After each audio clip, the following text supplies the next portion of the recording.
Xjentisti f'Malta qed jaħdmu biex jifhmu eżattament dak li jseħħ f'motor neuron disorders, inkluż l-ALS.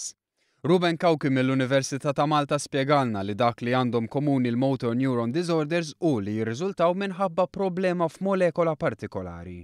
This molecule is known as RNA, ribonucleic acid. It is a molecule which carries the DNA code, and this is used by the cell to produce proteins. Fid-dinja xjentifika dan il-mard għadu mhux magħruf wisq u teżisti biss mediċina waħda approvata li taffi xi ftit l-effetti ta' dawn il-kundizzjonijiet. Ir-riċerka f'pajjiżna tiffoka fuq aspett partikolari.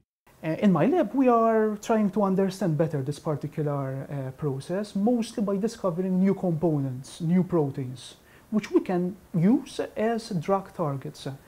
And by doing so, we can hope to halt or stop motor neuron degeneration. Waqt il-programm Issues Bjorn Formosa żagħżugħ li ftit ilu sar jaf li hu wkoll ibati mill-ALS tkellem dwar l-importanza ta' din ir-riċerka filwaqt li wassal dan il-messaġġ. Il-messaġġ tiegħi u speċjalment għal-nies li qed isofru minn din il-marda huwa li ma jaqtaw qalbhom qatt li jżommu dejjem il-motivazzjoni għaliex tista' tkun l-unika ħaġa li tjom speranza u mod biex huma jimxu l-qoddim fil-proċess kiefer li m'għandhom fil-marda tagħhom.